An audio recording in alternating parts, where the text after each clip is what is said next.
The auctioneer brought the gavel down at $385 on a cold, clear June morning in 2006 at the Anaconda Mining Company surplus equipment auction on the South Flat of the Berkeley Pit on the east edge of Butte, Montana, and the tall, lean man in the dark slate-gray three-piece worsted wool suit with the small enameled Anaconda copper tower lapel pin, standing at the side of the cinder-block surplus shed, let out a thin, clipped laugh through his teeth that turned the heads of every Silver Bow County copper mine truck mechanic standing along the chain link.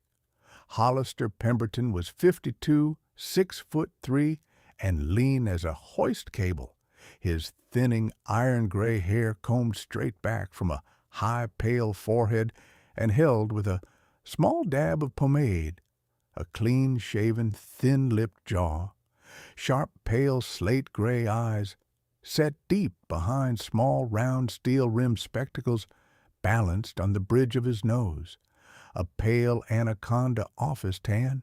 He wore a dark, slate-gray, three-piece worsted wool suit over a crisp white French cuff dress shirt with small gold cufflinks engraved with the letters H.P., a deep navy regimental striped silk tie knotted in a small Windsor knot, polished black leather wingtip shoes, a small enameled Anaconda copper tower lapel pin clipped to the left lapel, a heavy gold Butte School of Mines class ring on his right ring finger, and a slim oxblood leather field portfolio tucked under his left arm.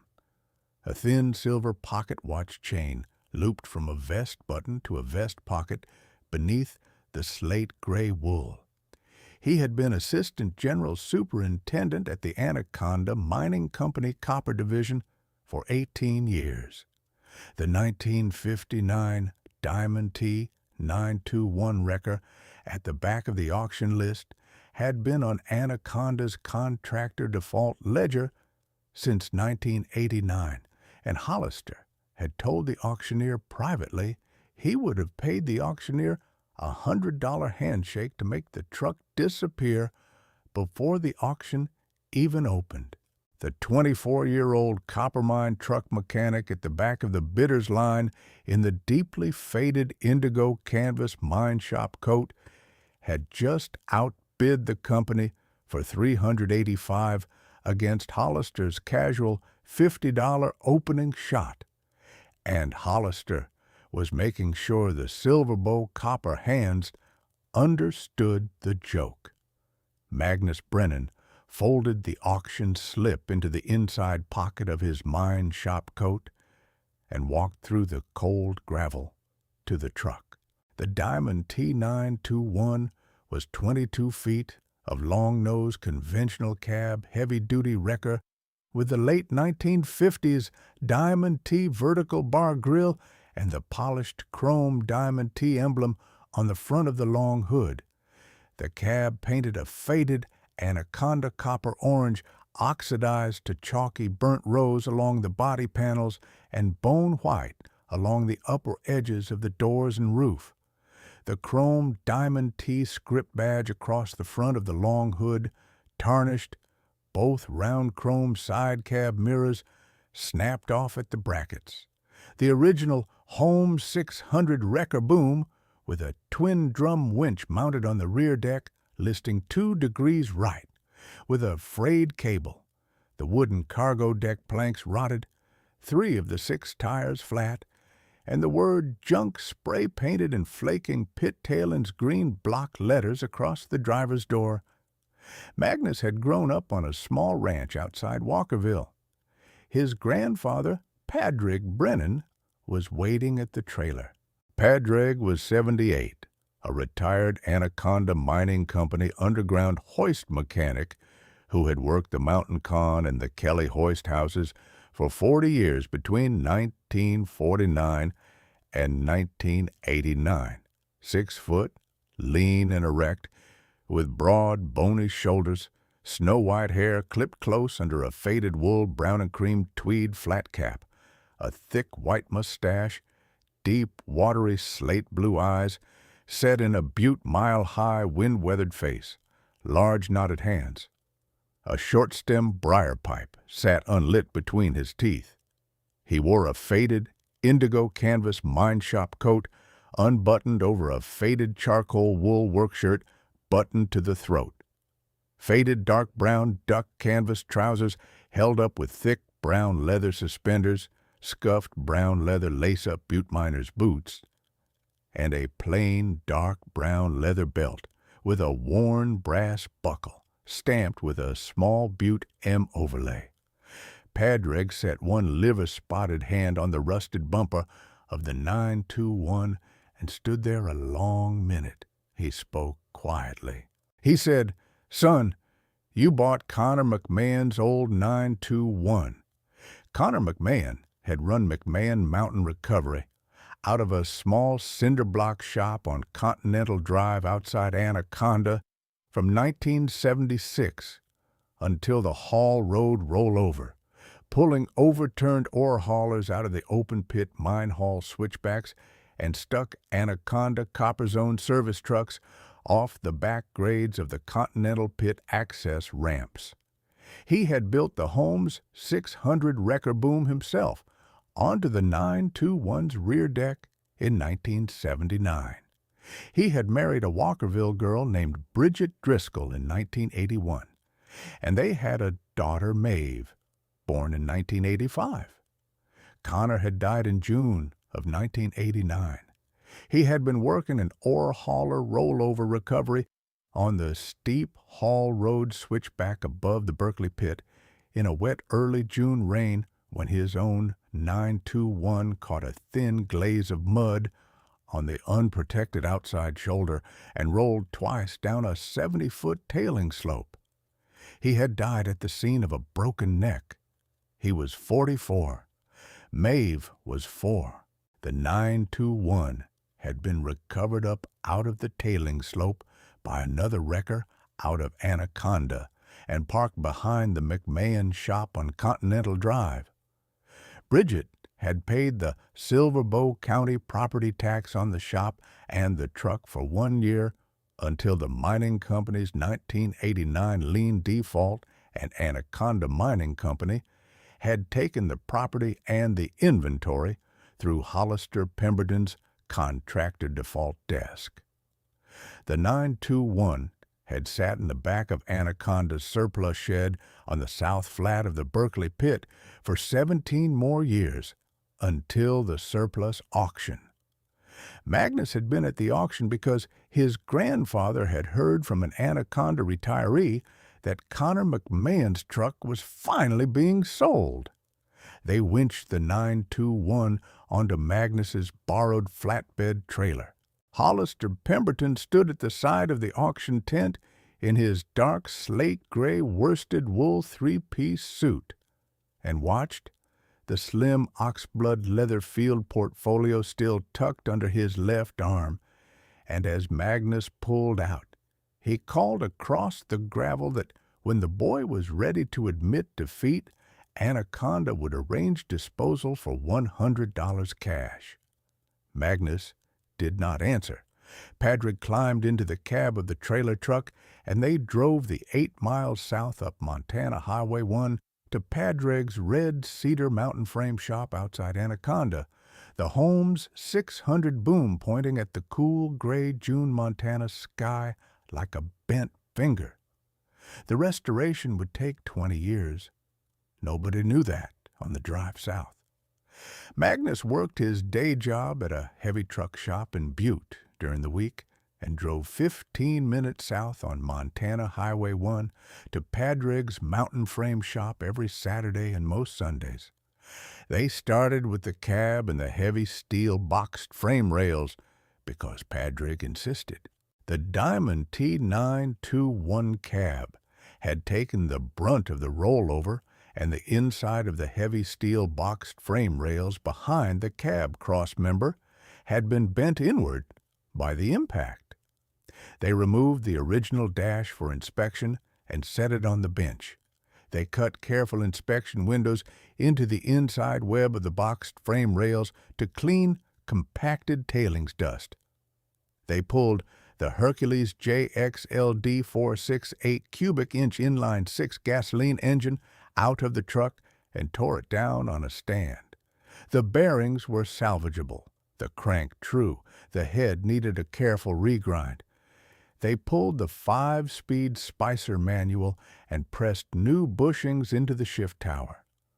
The first long Montana winter went into the engine and into stories about Connor McMahon. He told stories about Bridget McMahon's shepherd's pie and the night in 1980 when Connor pulled a stuck Anaconda ore hauler out of a Continental Pit switchback at -12 degrees and refused payment except for a quart of his cousin's Walkerville whiskey. The second year, they sandblasted the rollover rusted frame down to clean steel. By the 5th year, the cab came off. In the 8th year, Padraig slowed. He had a small heart attack in March and was at St. James Healthcare in Butte for 12 days. He came home thinner and quieter, but his hand still worked. He told Magnus the truck would wait. By the 11th year, the 921 was a roller. In the 13th year, Magnus's son was born, and the work paused for a month. By the 16th year, Padraig sat more than he stood. He worked from a folding wooden chair beside the Mountain Frame Shop's cast-iron stove, the faded wool brown and cream tweed flat cap pulled low, the short-stem briar pipe between his teeth, pointing at what to do next. Through all those years, Hollister Pemberton drove past the foot of Padraig's gravel drive in his polished, dark green Cadillac Sedan DeVille with the Anaconda Copper Tower decal on the windshield. The Cadillac always slowed but never quite turned in. By the 17th year, the 921 was painted. They had wet-sanded and primed and laid down a deep, glossy Anaconda copper orange that matched a faded snapshot Padraig had of the truck from 1981, and they had masked off the driver's door with blue painter's tape around a rectangle where the flaking pit tailings green junk paint still showed through, and they had left it there. Magnus did not know why. He just left it. By the 19th year, the Holmes 600 boom was rebuilt with a fresh aircraft-grade twin-drum cable. By the 20th year, the 921 was nearly whole. They had not yet welded shut the careful inspection windows cut into the inside web of the boxed frame rails behind the cab cross member. The frame rail windows were the last thing on the list because Padraig always said, "You finish with what holds her cab and her boom over the back grades of the Continental Pit." On a cool, clear morning of June the 21st of the 20th year, Magnus pulled into Padraig's mountain frame shop with a fresh pack of welding rod and a small angle grinder. He was 44. The brown at his temples had gone steady silver. The small white scar across the back of his right hand from a snapped Diamond T U-bolt in 2013 was a faint line, and his hands had the thickness of a man who had spent half his life under hoods. Padraig was 98. He sat on his folding wooden chair beside the Mountain Frame Shop's cast-iron stove with a heavy plaid wool blanket over his knees, the faded wool brown and cream tweed flat cap pulled low, the short-stem briar pipe between his teeth. Magnus crawled under the rear of the cab on a creeper and lit a small inspection lamp at the cab crossmember. He started to grind back rust from the edges of the inspection window in the driver's side boxed frame rail. He stopped. There was a small hand-welded steel pocket, arc-welded to the inside of the driver's side boxed frame rail behind the cab crossmember, the weld bead hand-applied, just back of where the previous inspection window opened into the rail. Magnus set down the grinder. He took a thin, cold chisel and a small ball-peen hammer and gently cracked the weld around the small pocket. The pocket came free in his hand. He slid out from under the cab and carried the pocket to the workbench under the clip-on lamp and slit the soldered seam with a heated putty knife and lifted the lid. Inside, wrapped in 2 layers of waxed canvas bound with brown twine, were 4 things. There was a tight roll of folded $20 bills wrapped with a piece of brown twine, 100 bills in 1980s Federal Reserve paper, totaling $2,000. There was a small brass Miners Union lapel badge with a small enameled crossed pick and shovel and head frame emblem in the center and the engraved words Butte Miners Union /Local 1/Charter Member /1929 around the brass face above 3 small initials.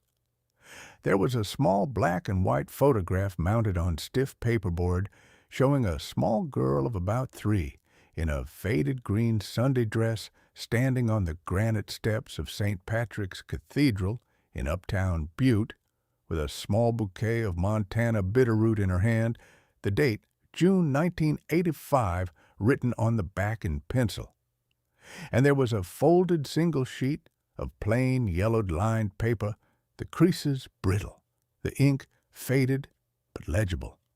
Magnus unfolded it. The handwriting was small and careful and slanted slightly to the right. The letter was dated June the 11th of 1989. It read, "To my Maeve, the cash is for whatever a young woman needs at 18 when Butte cannot hold her. The badge is your grandfather Liam's. He was a 1929 charter member of the Butte Miners Union Local 1, and he wore it on his work vest every shift until he gave it to me on my 18th birthday in 1963. The photograph is of you the morning your grandfather walked you up to St. Patrick's Cathedral for the first Mass after the spring melt.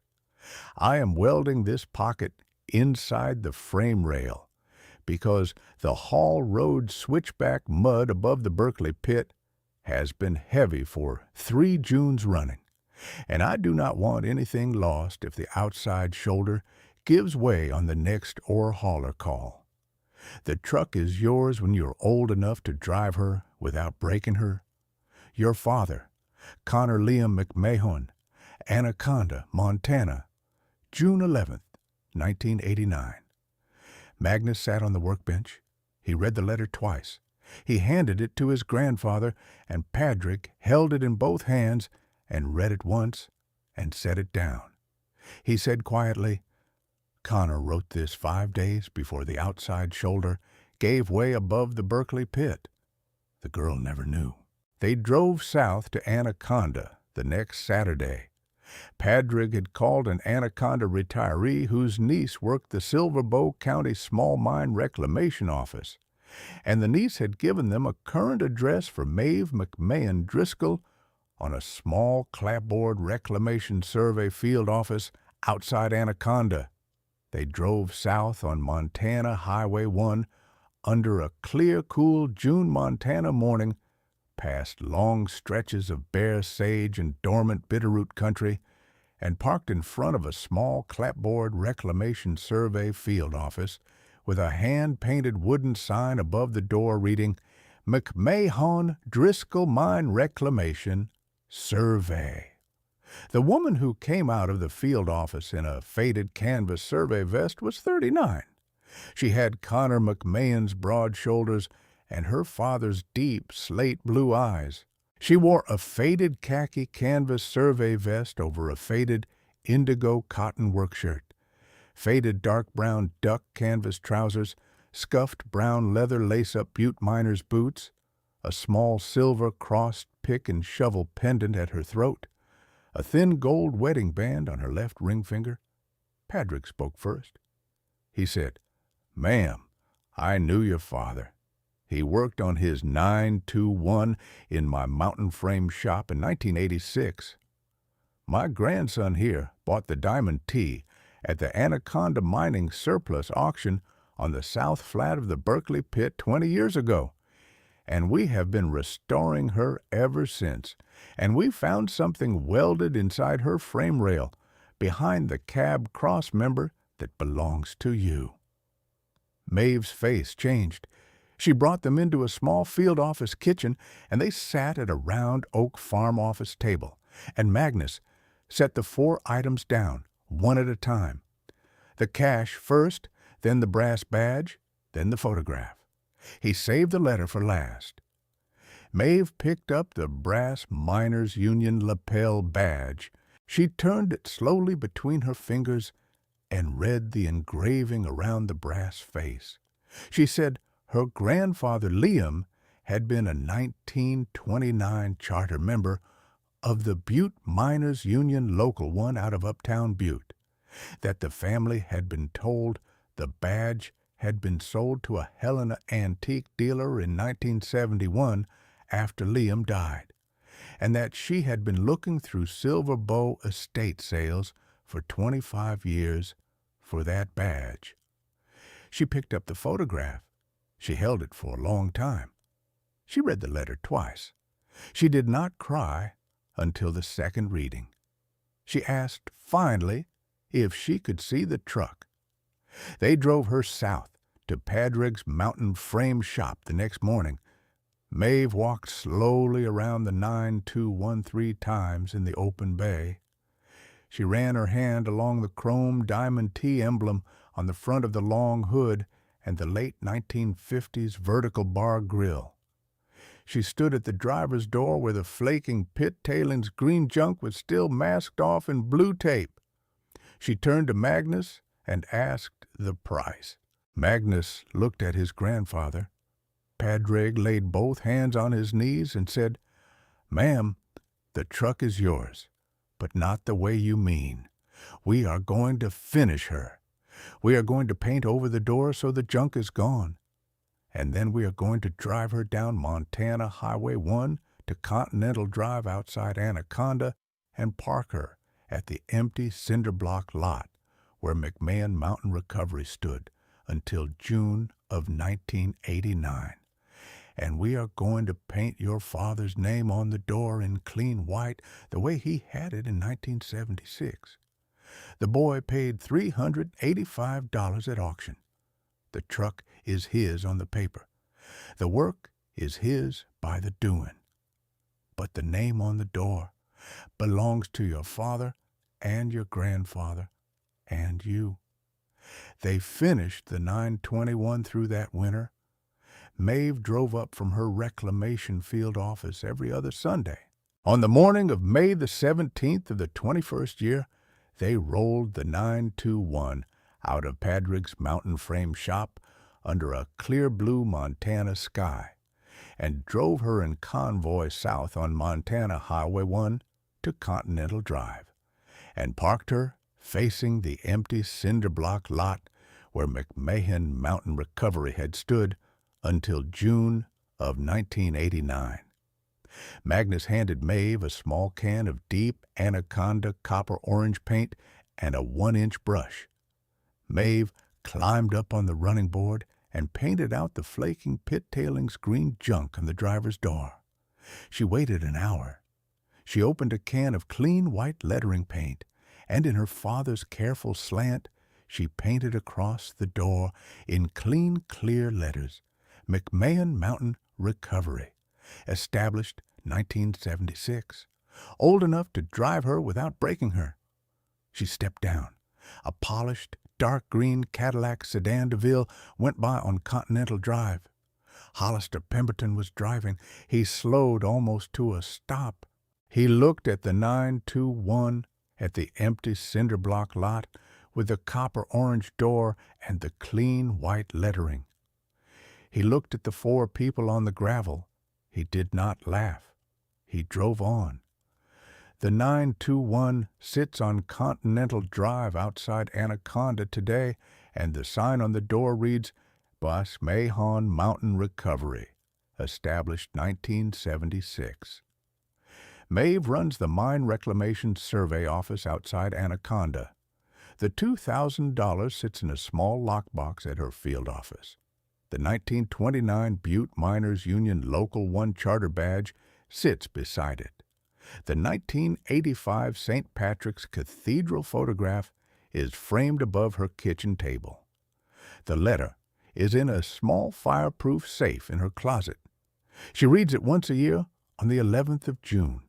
If you ever see an old Diamond T921 parked along Continental Drive outside Anaconda with the words McMahon Mountain Recovery painted on the door in clean white, slow down, roll the window down, and listen. There is a story in that truck that an assistant general superintendent in a dark slate gray worsted wool suit would have arranged disposal for $100 cash, and the work was always for the daughter. Subscribe to Iron Hook Stories for a new story every day. Thank you for watching.